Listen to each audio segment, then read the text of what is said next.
आज Doubtnut app download करें। Doubtnut पर अपने सभी गणित, रसायन विज्ञान, भौतिक विज्ञान और जीव विज्ञान के डाउट्स का करो सफाया। बस प्रश्न की फोटो खींचो, एक ही प्रश्न को क्रॉप करो और तुरंत वीडियो सोल्यूशन पाओ। अभी डाउनलोड करें। प्रश्न है कैल्कोजन के बाहरी कोष के इलेक्ट्रॉनिक विन्यास लिखिए। दोस्तों हमें यहाँ पे कैल्कोजन के बाहरी कोष के इलेक्ट्रॉनिक विन्यास लिखकर बताने। ठीक है, सबसे पहले हम देखेंगे कैल्कोजन होता क्या है दोस्तों। ठीक है, कैल्कोजन कैल्कोजन क्या होता है दोस्तों? वर्ग 16 के तत्व को, ठीक है, वर्ग 16 के तत्व को कैल्कोजन कहा जाता है। ठीक है, वर्ग 16 के तत्व कौन कौन से हैं दोस्तों? ऑक्सीजन, ठीक है, सल्फर, सेलेनियम और टेलोरियम टी, ठीक है, प्रतीक चिन्ह मैं लिख रही हूँ दोस्तों। उसके बाद पोलेनियम पीओ। ठीक है, ये पांचों तत्व जो होते हैं वो क्या है? वर्ग 16 के तत्व है। ठीक है, इसे हम कैल्कोजन भी कहते हैं। कैल्कोजन कहने का कारण इसका होता है दोस्तों, कैल्कोजन का अभिप्राय क्या होता है? इसका मतलब होता है कि अयस्क बनाने वाला। ठीक है, अयस्क बनाने वाला। ठीक है, तो अयस्क बनाने वाला का मतलब है कि इसे कैल्कोजन कहने का कारण यह है कि पृथ्वी पर पाए जाने वाले अधिकतर धातु अयस्क ऑक्साइड या सल्फाइड के रूप में होते हैं। ठीक है, और सल्फाइड सल्फर तत्व के कारण बनते हैं और ऑक्साइड ऑक्सीजन तत्व के कारण बनते हैं। ठीक है, तो सल्फर और ऑक्सीजन दोनों ही तत्व इसी वर्ग में आते हैं। ठीक है, और ये दोनों तत्व बहुत अधिक महत्वपूर्ण है। इसमें ऑक्सीजन सबसे अधिक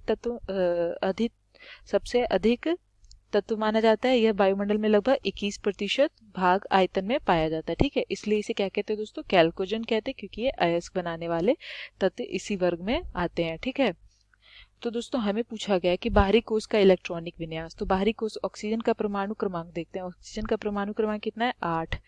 ठीक है, तो 8 के लिए देखेंगे इसका इलेक्ट्रॉनिक विन्यास। हीलियम, ठीक है, 2s2 और 2p4। ठीक है, उसी प्रकार सल्फर का परमाणु क्रमांक होता है 16। ठीक है, इसका हो जाएगा दोस्तों नियॉन अक्रिय गैस 3s2 और 3p4। ठीक है, सेलेनियम का होता है परमाणु क्रमांक 34, यानी कि 34 इलेक्ट्रॉन भरे गए। ठीक है, इसमें कितने इलेक्ट्रॉन भरे गए दोस्तों? परमाणु क्रमांक से क्या पता चलता है? इलेक्ट्रॉन भरे गए इलेक्ट्रॉनों की संख्या। ठीक है, तो इसका इलेक्ट्रॉनिक विन्यास क्या होगा?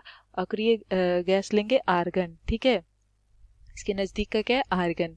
तो 3d10, डी शेल में 10 इलेक्ट्रॉन भरेंगे, फिर 4s2 और 4p4। ठीक है, 4p4 ये होगा इसके इलेक्ट्रॉनिक विन्यास। अब टेलोरियम के लिए देखेंगे, इसका परमाणु क्रमांक होता है 52। ठीक है, अर्थात इसके लिए इसके नजदीकी अक्रिय गैस क्या है? क्रिप्टन। ठीक है, तो क्रिप्टन के लिए क्या करेंगे दोस्तों? 4d10, 5s2 और 5p4। ठीक है, इस प्रकार से इसका इलेक्ट्रॉनिक विन्यास करेंगे। उसी प्रकार पोलेनियम के लिए देखेंगे, इसका इलेक्ट्रॉनिक विन्यास, इसका परमाणु क्रमांक है 84। ठीक है, इसके नजदीकी अक्रिय गैस क्या है दोस्तों? जेनॉन।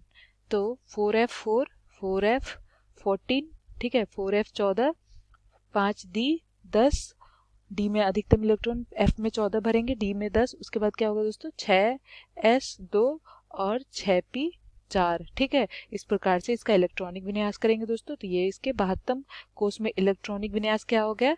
2s2 और p4। ठीक है, 72 कोष में इलेक्ट्रॉनिक विन्यास क्या हो गया दोस्तों? s2 और p4, s2 p4, s2 p4। ठीक है, s2 p4 और s2 p4। ठीक है, तो इसका 72 कोष का इलेक्ट्रॉनिक विन्यास हो गया। अर्थात हम जानते हैं कि समान वर्ग में रासायनिक गुण जो होता है वो क्या होता है? एक समान होता है दोस्तों, क्योंकि उसके संयोजी इलेक्ट्रॉनों की संख्या क्या होती है? समान होती है। ठीक है, तो इस प्रकार से इसका इलेक्ट्रॉनिक विन्यास करेंगे दोस्तों। धन्यवाद दोस्तों। कक्षा 6 से 12वीं से लेकर नीट, IIT, JEE वो एडवांस के लेवल तक 1 करोड़ से ज्यादा छात्रों का भरोसा। आज ही डाउनलोड करें डाउटनेट ऐप या व्हाट्सएप करें अपने सारे डाउट्स 8400 400 400 पर।